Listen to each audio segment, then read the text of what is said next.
We here in Groundhog Day at the Royal Caribbean Group send our very best wishes.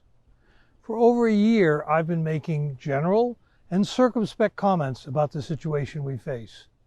Recently, however, the pace of progress has accelerated, and I thought it might be helpful if I presented my perspective on the current state of play all in one place rather than the confusing set of random bits that we've all been seeing. A few things have happened to precipitate this change. You all know about the changes in the science. The vaccines, the testing, and the contact tracing, they've all dramatically improved. And that improvement has driven a fresh look at the state of affairs.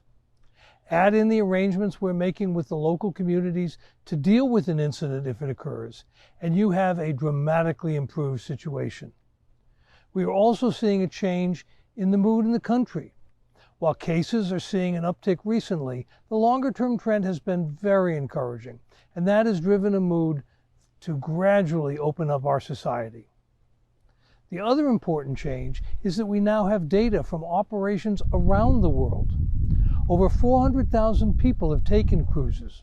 That successful experience has not only given us comfort about the safety of cruising, it has given us data to discuss with the CDC and other health authorities.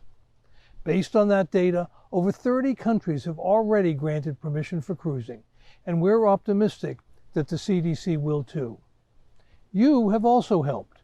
Your voice and the voices of so many small businesses across America have demonstrated that there is a strong desire to see cruising treated like so many other businesses and allowed to operate under safe guidelines. That loud voice has been clear, and it seems to be being heard in Washington and in Atlanta. Based on the advances in science and the data provided by our experiences abroad, the CDC is engaging in a constructive dialogue with us in the industry to enable a return to service in a safe and healthy manner. It is obvious that sharing data, information, and viewpoints drives a better result for everyone, and we're pleased to have the opportunity to do that.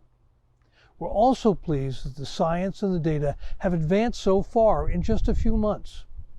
The CDC has publicly stated that this could enable cruising to restart as early as mid-July. We agree with that assessment, and we're more optimistic than ever that a realistic path forward can be achieved in that time frame. That would enable a summer season in Alaska and elsewhere. The final decisions are up to the CDC, as they should be, and I caution you that we can't prejudge their decisions. Nevertheless, the science today is clear.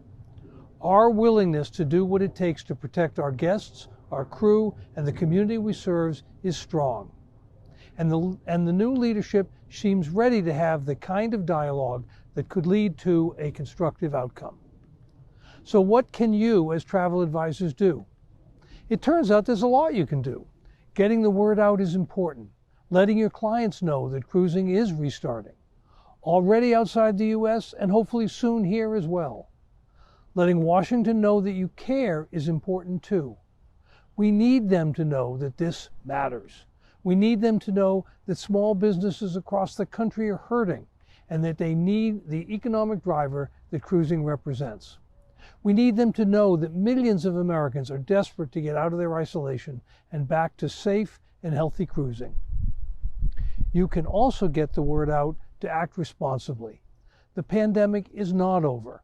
As eager as we all are to move on, we can't let our guard down in this last stretch.